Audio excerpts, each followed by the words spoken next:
আসসালামু আলাইকুম, আমি নাহিদ। আজকে নতুন একটি কাজ নিয়ে হাজির হলাম। আমাদের ফ্যাক্টরিতে নতুন একটি স্টিম বয়লার চালু হবে। আমরা দেখতে পাচ্ছি এয়ার কনফিগারেশন। ইয়া হচ্ছে আমাদের কন্ট্রোল প্যানেল এবং এটি হচ্ছে মেইন ইনভার্টার S100। এখন আমরা প্রতিটা মোটর চেক দিব, মোটরের রোটেশন চেক দিব। যেসব মোটরের রোটেশন উল্টা করে সেসব মোটরের রোটেশন আমরা ফেজগুলো চেঞ্জ করে দিব। আমরা ভিডিওতে দেখতে পারতেছি একটি পাম্পের রোটেশন চেঞ্জ করা হচ্ছে।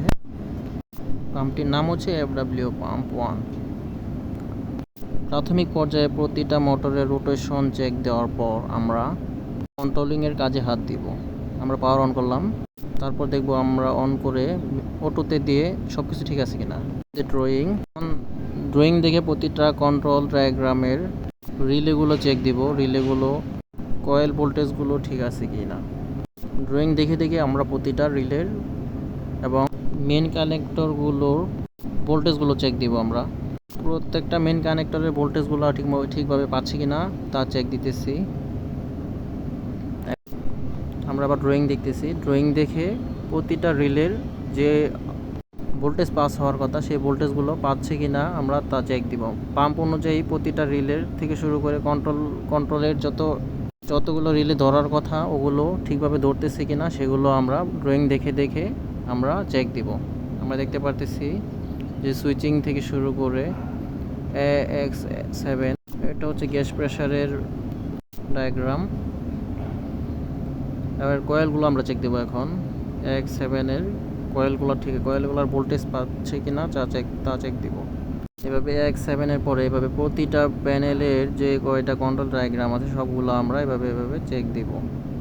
ভোল্টেজগুলো চেক দেওয়ার পর আমরা কিছু ত্রুটি দেখতে পাই যে AX7 থেকে শুরু করে AX5, AX6, AX7 যেগুলার রিলে আছে রিলেগুলার টার্মিনালগুলা কিছু চেঞ্জ করতে হবে, মানে টার্মিনালের পয়েন্টগুলা উল্টাপাল্টা আছে কিছু, ওগুলো আমরা চেঞ্জ করে দেখব রিলে ধরে কি না। কাজ শেষ হওয়ার পর আমরা মেইন যে ইনভার্টার S100 এটার প্যারামিটার দিব, S100 এর প্যারামিটার দিব। আমরা প্রথমে আমরা ম্যানুয়াল দেখে দেখে কিপ্যাড চেপে সবগুলো প্যারামিটার আমরা চেক দিতেছি, যে প্যারামিটারের অ্যাক্সিলারেশন থেকে শুরু করে সমস্ত কিছুর প্যারামিটার আমরা চেক দিব। এটার ম্যানুয়ালগুলো আমরা ইনভার্টারের বইয়ের সাথে পাবো। সাধারণত এর বইগুলোতে প্যারামিটার চাইনিজ ভাষায় দেওয়া থাকে।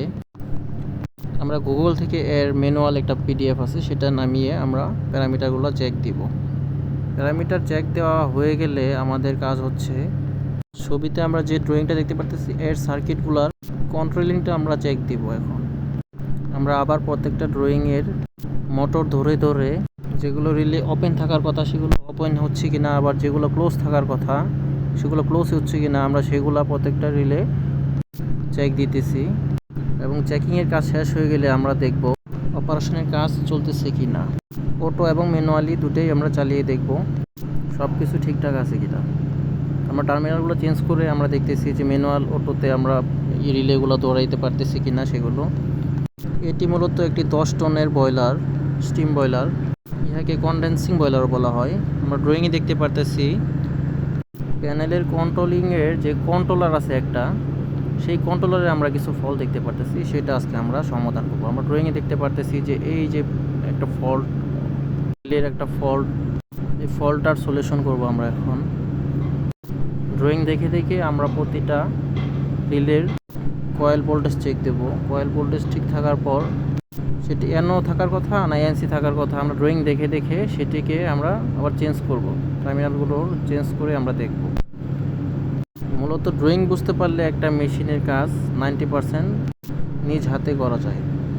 আমরা প্রত্যেকটির আউটপুট চেক দিতেছি, রিলের আউটপুট পাচ্ছে কি না সুইচিংয়ের পর। এখন আমরা আবার ড্রয়িং দেখতেছি যে কন্ট্রোলিংয়ের যে মেইন একটা কন্ট্রোলার আছে সেই কন্ট্রোলারে ঝামেলা থাকতে পারে। আমরা এখন মেইন কন্ট্রোলারের কিছু অংশ নিয়ে কাজ করব। এটা হচ্ছে সুইচিং ডিভাইস। আমরা যেটা দেখতে পারতেছি বয়লারের মেকানিক্যাল কিছু পার্টের কাজ শেষ হচ্ছিল।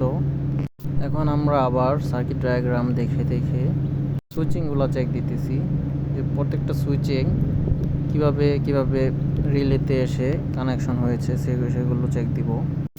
আমরা আবার রিলের কয়েলগুলো চেক দিতেছি। কয়েলগুলো চেক দেওয়ার পর ইনপুট এবং আউটপুটে ভোল্টেজ পাইতেছে কিনা সেগুলো আমরা চেক দিলাম।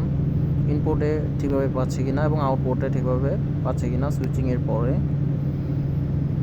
এবং রিলেগুলো ধরে থাকতেছে কিনা সেগুলো আমরা চেক দিলাম। সবগুলো ওকে থাকার পর আমরা এই যে কন্ট্রোলারটা দেখতে পারতেছি, এটা হচ্ছে পুরো সার্কিটের কন্ট্রোলার। এখন আমরা ড্রয়িং দেখে দেখে এই কন্ট্রোলারের ডায়াগ্রামগুলো চেক দিব। আমরা ড্রয়িংয়ে দেখতে পারতেছি, ড্রয়িংটা হচ্ছে আমরা এই যে দেখতে পারতেছি যে ড্রয়িং একবারে